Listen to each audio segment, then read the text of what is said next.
मेरा बच्ची रो रही थी, बोल रही थी मम्मी या तो फ़ोन नहीं लगता है तो सोचना आज तुम्हारी बेटी ख़त्म हो गई। सरकार बोली दे बेटी जब जन्म लेती है उसी टाइम में मार दिया जाए। उन लोगों का जो दर्द था वो दर्द देखने लायक था। ये सरकार की कहीं न कहीं ये नाकामयाबी को प्रूफ करता है। सरकार से बहुत उम्मीद नहीं है। सरकार के लोग आएंगे, भाषणबाजी करेंगे, बयान देंगे कि शांति बहाल होगी, लेकिन कुछ होना नहीं है। जब बचेंगी नहीं बेटियां तो पढ़ेंगी कब और बढ़ेंगी कब? सुप्रीम कोर्ट को आज मोटा मोटी हर इश्यूज में जो देश में बड़े बर्निंग इश्यूज हैं उसमें इंटरफेयर करना पड़ रहा है।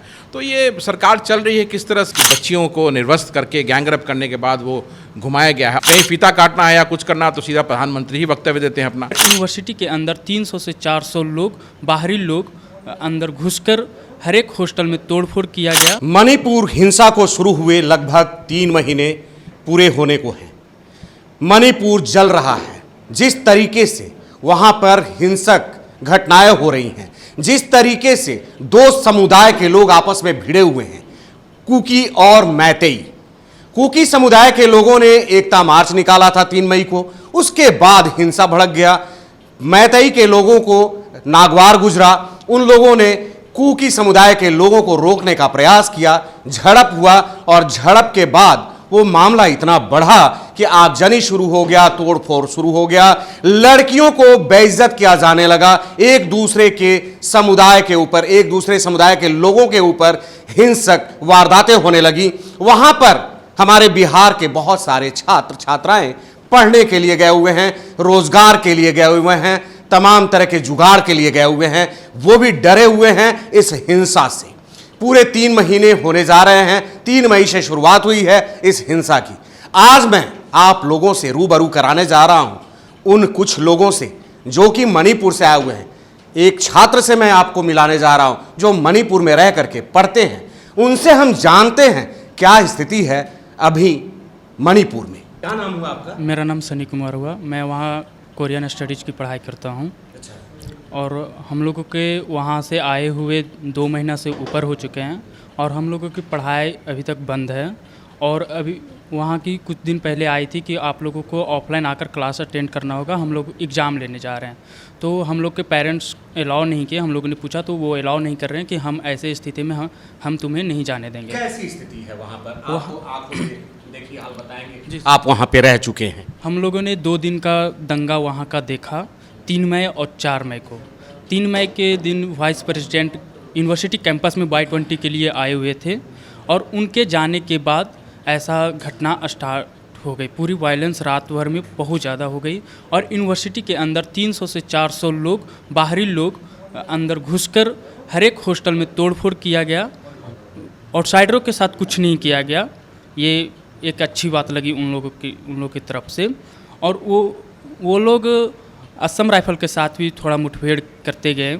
और फिर 4 तारीख को भी दिन में सारे हॉस्टल में घुस कर जो टारगेटेड रूम थे एक दूसरे कम्युनिटी के, उन लोगों के मतलब एक समुदाय के दूसरे समुदाय के लोगों को ढूंढ रहे थे, थे कुकी वाले मैतेई को जी। और ढूंढ करके उनके सामान निकाल करके जो भी सामान हो, डॉक्यूमेंट्स कुछ भी हो, सारे जला दिए गए। और हम लोग एक रूम में बंद होकर के ये सब देख रहे थे। सभी लोग एक चार्ट पेपर लेकर के इस तरह से रूम बाय रूम सर्च कर रहे थे कि कौन सा कुकी का है, कौन सा मैतेई का है। ऐसा भी सुनने को मिला कि जो छात्र हैं वो दूसरे छात्र को बचाने का कोशिश किए, उनको भी टारगेट किया गया। ऐसा भी है क्या? नहीं, टारगेट नहीं किया गया, लेकिन हम लोगों को ऐसा लगा कि अगर हम लोग किसी को सेफ अगर सिक्योरिटी देते हैं, हम लोग को किसी को छिपाते हैं तो शायद हम लोग पे भी कुछ किया जा सकता है। उन लोग कुछ ऐसा बदला ले सकते हैं। क्यों? जैसे कि असम राइफल ने किसी दूसरे कम्युनिटी के लोगों को शेल्टर दिया था, वो अपने जो होती है उसमें, तो उन लोगों ने उनके साथ भी मुठभेड़ की। असम राइफल्स को भी उन्होंने टारगेट किया क्योंकि वो कैंपस में ही है, उनका कैंप कैंपस में ही है। अच्छा, लगभग कितने छात्र छात्रा वहाँ पर फंसे होंगे? अभी तो कोई नहीं फंसे हैं। 5 मई को यूनिवर्सिटी के सारे स्टूडेंट लोग चले आए थे। 1-2 लोग का टिकट नहीं हो पाया था, फिर भी वो लोग को एयरपोर्ट लाकर तत्काल टिकट करवाकर वहाँ से भेजा गया। आप कब आए? हम 5 मई को आए। 5 मई। तब से यहीं हूँ अभी तो। अच्छा, वहाँ पर सुरक्षा के क्या इंतजाम किए गए हैं सरकार की तरफ से? वहाँ से कोई सुरक्षा का इंतजाम नहीं है। हम लोग को ऑफलाइन बुलाया जा रहा है। हम लोग बोल रहे हैं कि हम लोग को रिटेन में दीजिए या कोई रिस्पॉन्सिबिलिटी लीजिए कि हाँ आप लोग की सुरक्षा की जिम्मेवारी हम लोग लेते हैं, तो वो लोग कोई जिम्मेवारी लेने को तैयार नहीं है। और हम लोग बोल रहे हैं कि वहाँ का हॉस्टल का मेस ये सब क्या, तो वो बोले कि आपको आकर यहाँ देखना होगा और आपको रिक्वेस्ट करना होगा कि स्टार्ट करें। तो हम लोग ऐसे कैसे जा सकते हैं? वहाँ की खाना की प्रॉब्लम, पानी की प्रॉब्लम, बिजली की प्रॉब्लम होती है। एक सिर्फ तो पढ़ाई भी बाधित हो रही है। जी, और सिर्फ क्लास अटेंड करना तो नहीं ना है कि जाकर क्लास अटेंड कर लिए, और भी तो प्रॉब्लम्स है हम लोगों को। एक पेरेंट्स लोग अलग वरी रहेंगे हम लोग को लेकर अगर गए तो अभी यूनिवर्सिटी की तरफ से आया सुबह सुबह कि हम लोग ऑनलाइन क्लास देने के लिए तैयार हैं, बट एग्ज़ाम ऑफलाइन लेंगे। बट फिर तो वही बात हुई ना कि हम लोग को जाना ही होगा। सरकार से क्या चाहते हैं? सरकार से मेरी यही अनुरोध है कि हम लोग की क्लासेस ऑफलाइन जो है वो ऑनलाइन हो गई, वो बहुत अच्छी हुई, और एग्ज़ाम भी ऑनलाइन ही करा दिया जाए।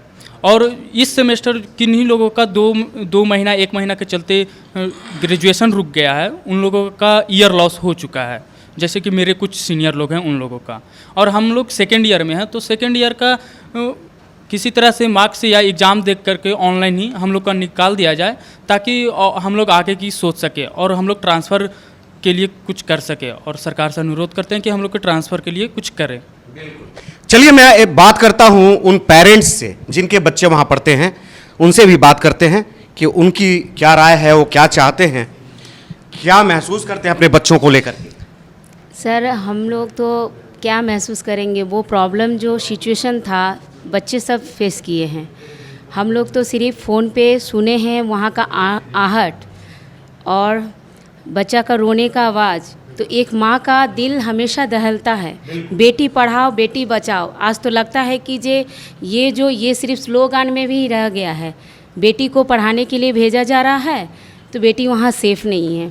आज जो वायरल हो रहा है वीडियो, निवस्त्र करके 2 लड़की को मैंने इस तरह से 100 लड़का का गुंडा में भेजा जा रहा है, लेके जा रहा है, तो वो देख के मुझे खुद शर्म आ रहा है। जो हम लोग एक स्त्री, एक नारी होके ये हम लोग को सहना पड़ रहा है, तो क्या सरकार से हम लोग विनती ही ना कर सकते हैं? जो सरकार को देखना चाहिए।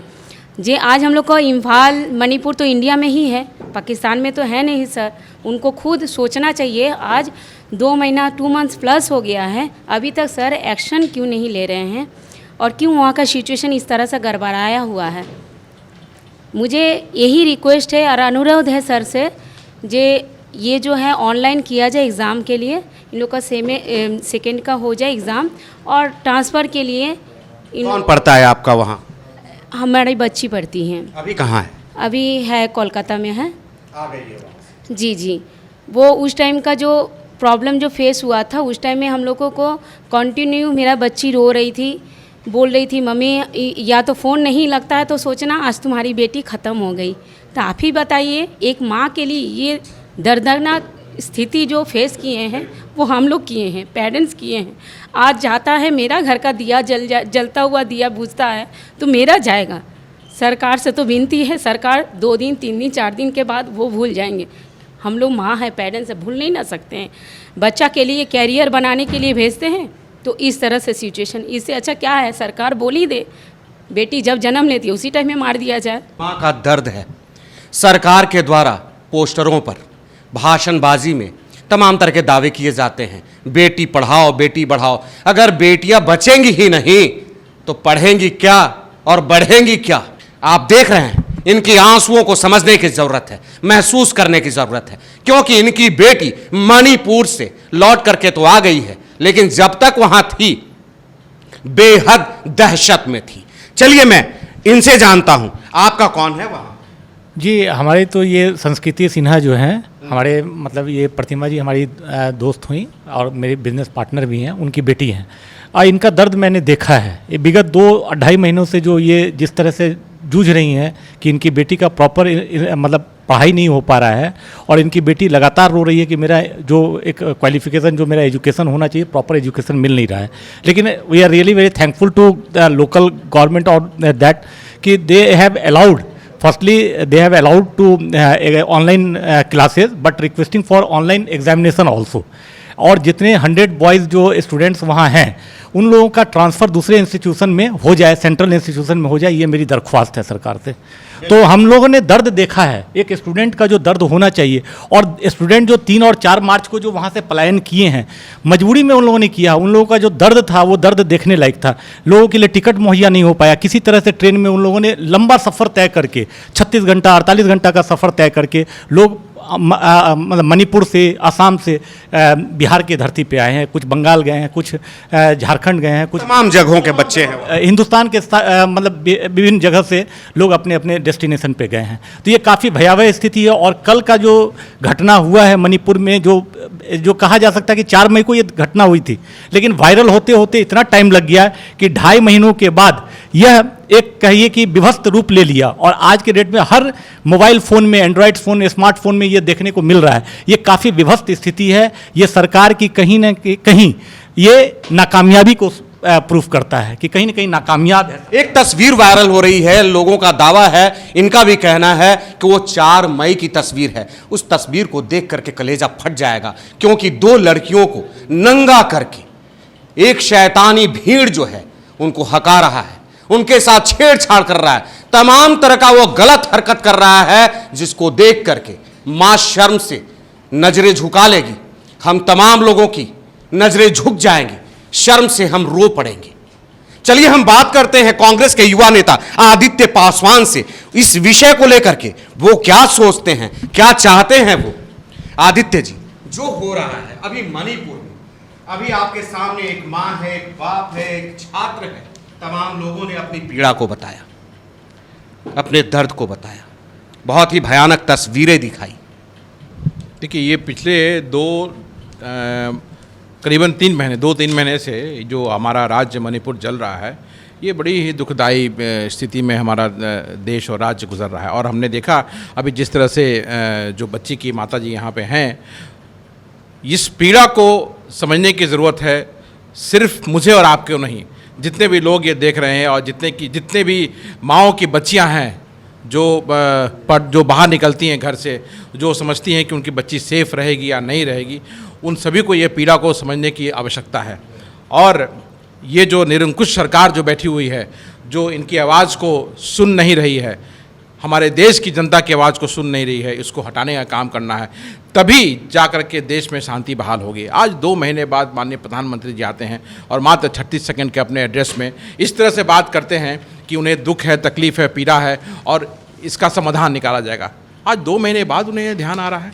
बताइए, हमारा एक राज्य जो विविधता में एकता का बहुत सुंदर उदाहरण पेश करता है, और हमारा मणिपुर अभिन्न अंग 2 महीने से जल रहा है, लेकिन कोई कार्रवाई नहीं होती है। हमारे नेता जाते हैं वहाँ शांति बहाल कराने के लिए, उनको भी रोक दिया जाता है। तो हम किससे लोग जाएं बोलने के लिए, या हम किससे जाएं बोलने के लिए?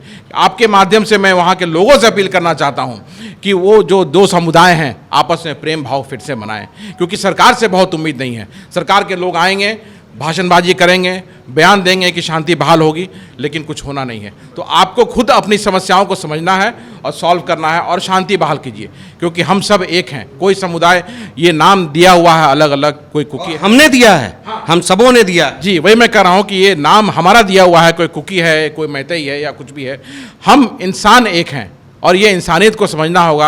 इसलिए सबको एक प्लेटफॉर्म पे आना होगा और एक होना होगा और शांति बहाल करनी होगी। जो हमारा जो प्रदेश चल रहा है वो उसको बंद होना चाहिए। मेरी आपसे अपील है कि इसको ज़्यादा से ज़्यादा लोगों तक पहुंचाएं, और जो माँ हमारी, जो अभी आपने देखा और सब लोग देखेंगे किस तरह से उनके आंसू बहे, उस आंसू के दर्द को लोग समझें और शांति बहाल करें।